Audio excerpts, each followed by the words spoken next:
Ya habíamos hablado de la epífisis superior del radio y del olecranon para medir lo que serían el largo del brazo, pero ahora vamos a ver accidentes propios del antebrazo.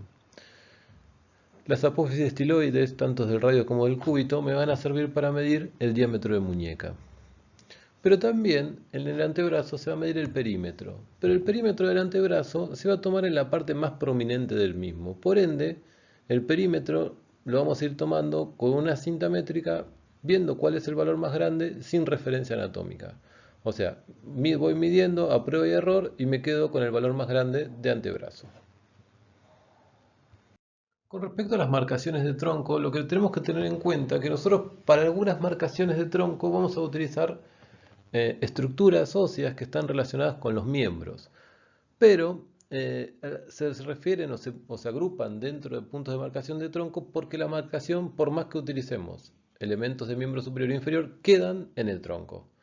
Por eso se denominan marcaciones de tronco. El primero que nosotros tenemos que ver es el ángulo inferior de la escápula, que es el ángulo más bajo que vamos a encontrar en la escápula y es punto de referencia para el pliegue subescapular.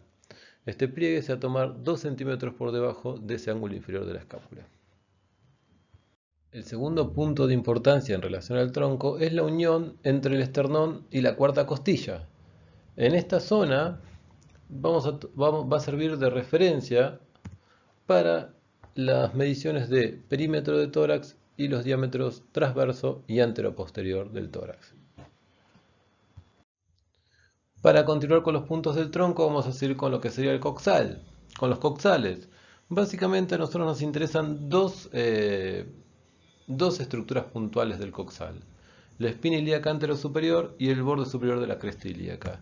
El borde superior de la cresta ilíaca nosotros lo vamos a utilizar como referencia para la medición del pliegue de la cresta ilíaca. Nosotros vamos a buscar el borde superior de la cresta y vamos a tomar el pliegue por encima de la cresta ilíaca.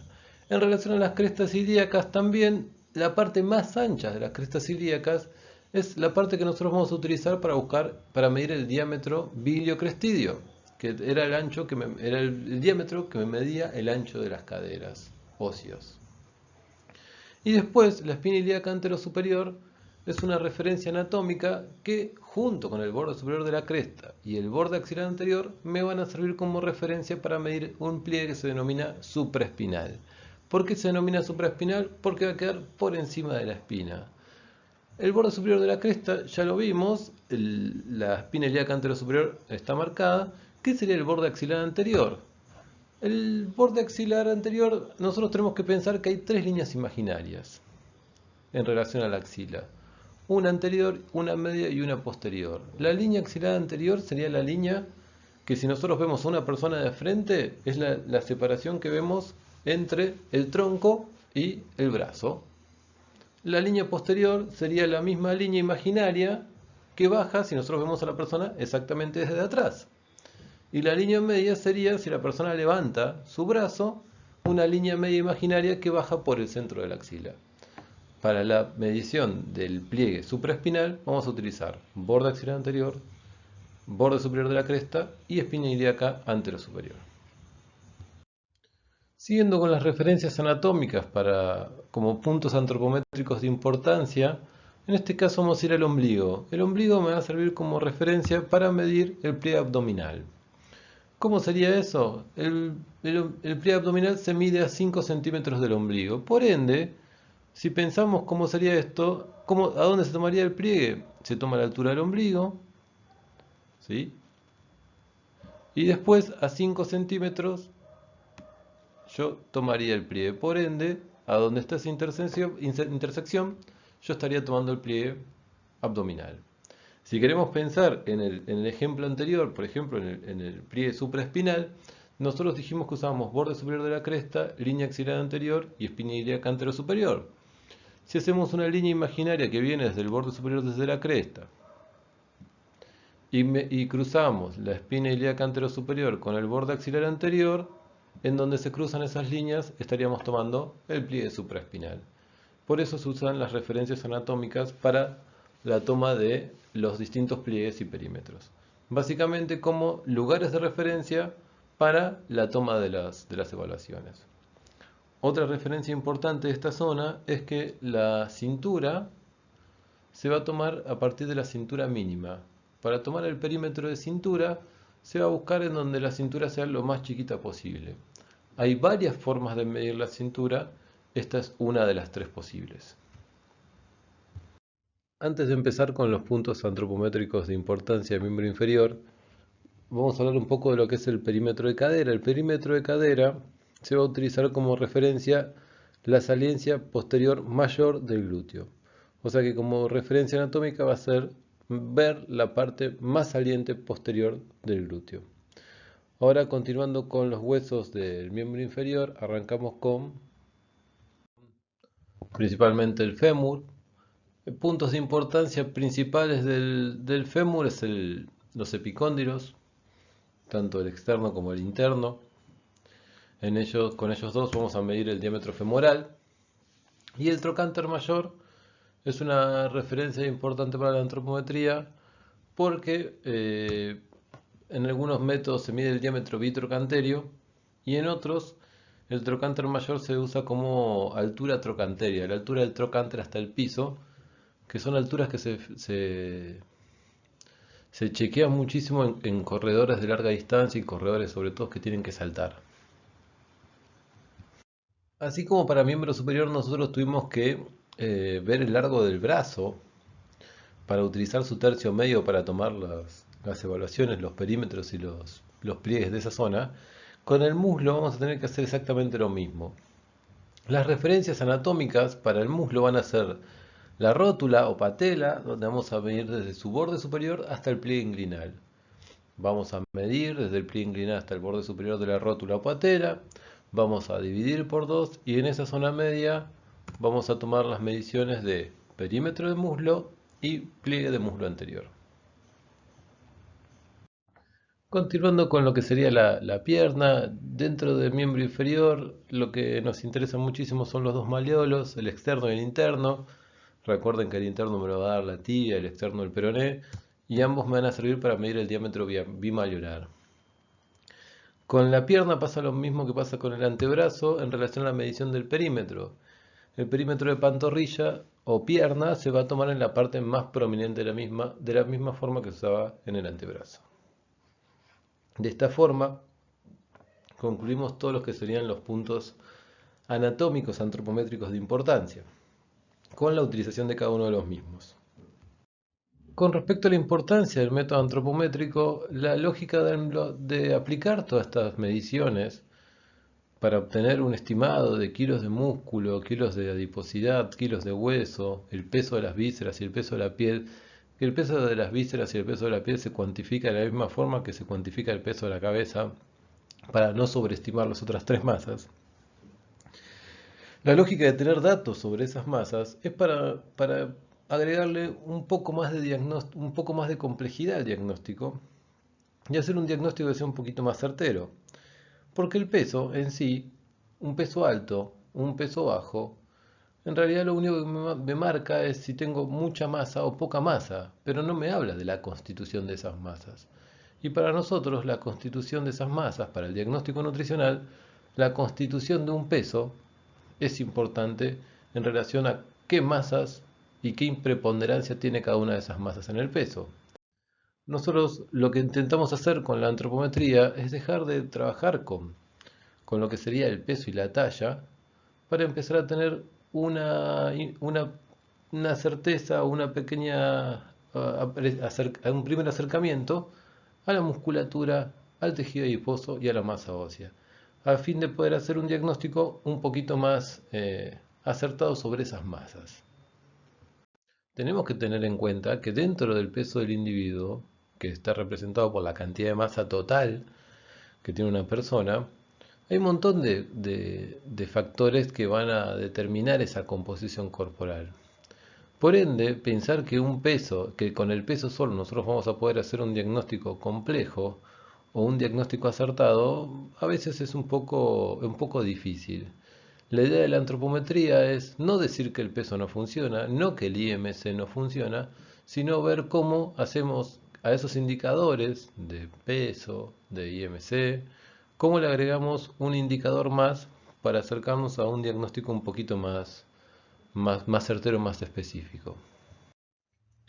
Usando como ejemplo a Gastón, Leandro y Matías, fíjense que los tres de talla son muy parecidos, hay 2 centímetros de diferencia, pero fíjense que a nivel esquelético son completamente diferentes sobre todo entre Leandro, Gastón en relación a Matías, el ancho de hombros, el ancho de tórax, el ancho de cadera, el diámetro humeral, los diámetros de muñeca.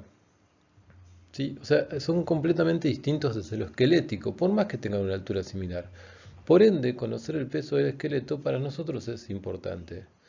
Los tres son deportistas. Leandro hace musculación, Gastón practica judo y Matías es runner y hace preparación física. Y los tres son normales, pero fíjense la diferencia de peso que hay entre 3 personas normales.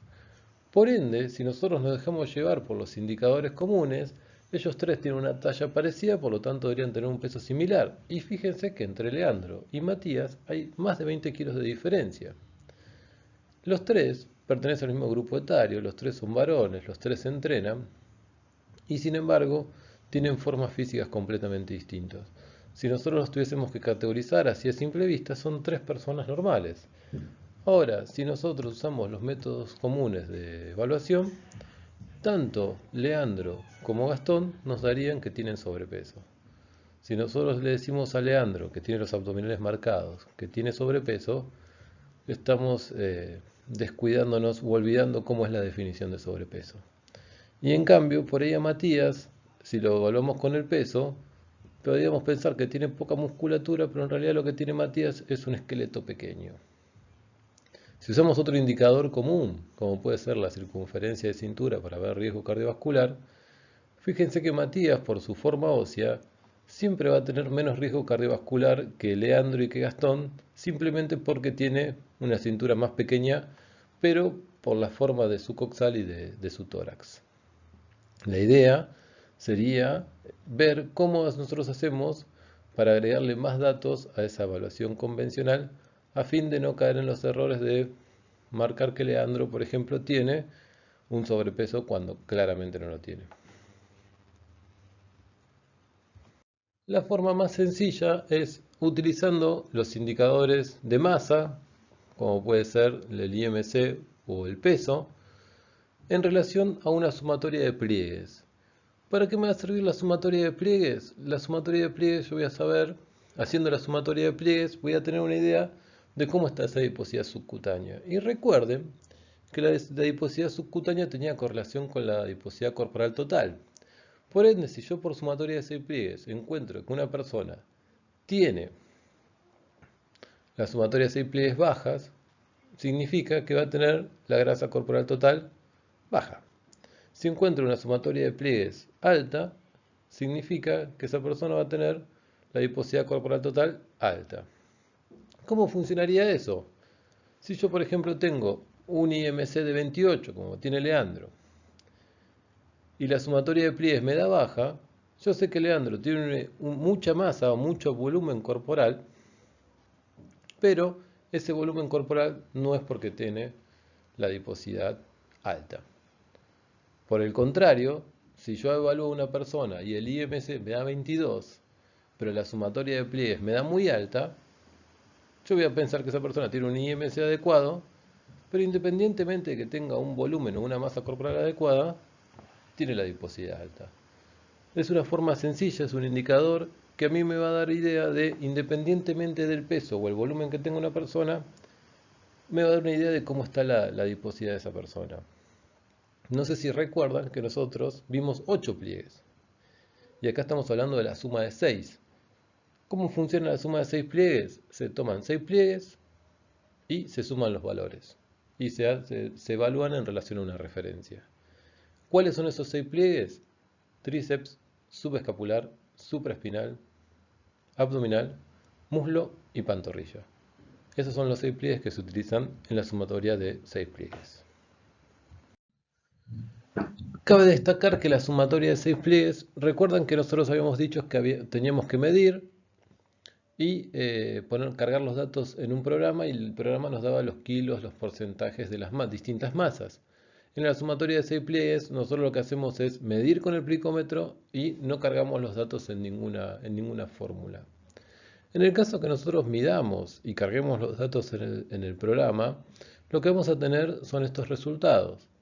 Porcentajes de masa muscular, de masa adiposa, el porcentaje que tiene la masa de la piel, el porcentaje del esqueleto y el porcentaje de la masa residual, que sería la masa visceral. Vamos a tener los kilos de masa adiposa, los kilos de masa muscular. Recuerden que son estimaciones. El peso, el IMC, la sumatoria de 6 pliegues, con la cual yo puedo saber si su adiposidad está baja, dentro de lo normal o alta. Y este último indicador, que es el índice músculo óseo. Vieron que en el ejemplo de Gastón, Leandro y Matías, los tres eran muy parecidos de altura, pero esqueléticamente eran completamente distintos. El índice músculo óseo es un indicador muy útil para ver lo que es la adecuación de la musculatura en relación al esqueleto. Me indica cuántos kilos de músculo tiene un individuo por cada kilo de hueso. Entonces, si nosotros pensamos que los componentes principales de un individuo son la masa muscular y la adiposidad, desde la antropometría nosotros podemos dejar de diagnosticar con el peso y evaluar la adiposidad desde la sumatoria de 6 pliegues y la adecuación de la musculatura en relación al esqueleto con el índice músculo óseo.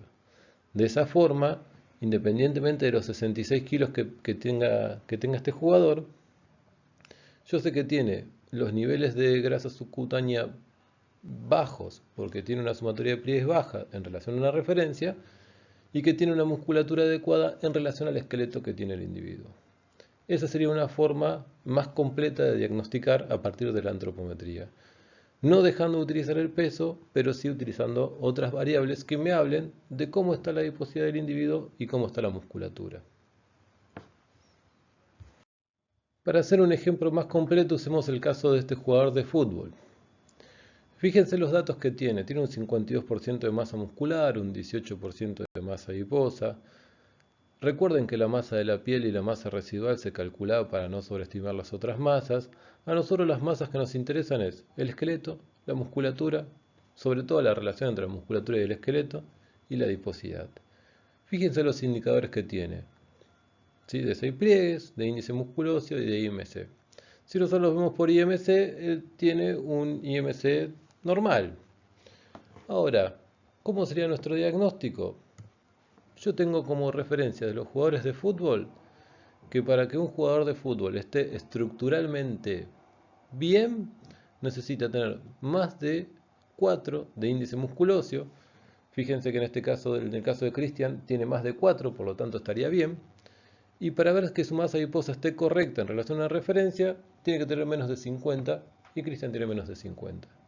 Por ende, independientemente del peso y del IMC de Cristian, yo sé que Cristian tiene niveles de grasa subcutánea por sumatoria de 6 pliegues bajos, adecuadas, y la masa muscular en relación al esqueleto adecuada en relación al índice músculo óseo.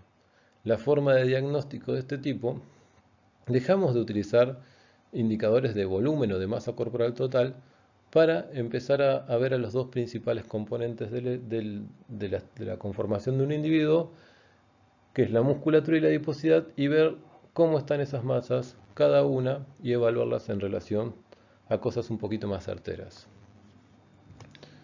Recordemos que la estructura, en el caso del alto rendimiento o el rendimiento deportivo, es una parte del rendimiento, ¿no? O sea, para que una persona o un jugador en este caso rinda bien, no hace falta no es suficiente con que esté estructuralmente bien, sino que tiene que tener un contexto favorable alrededor que le mejore el rendimiento y que lo haga sentir bien y que lo haga rendir a pleno. Con este ejemplo damos por finalizada la clase. Es difícil dar una clase de antropometría cuando por ahí muchísimas cosas se interpretan más desde la faceta práctica, desde la aplicación. Espero que les sirva, espero que les sirva como disparador para investigar más, para interiorizarse más en el tema. Y si tienen alguna duda o alguna consulta, se contactan conmigo y y desde el lugar que yo los pueda ayudar, voy a estar disponible. Muchísimas gracias por la atención, que anden muy bien, muchísima suerte y cuídense.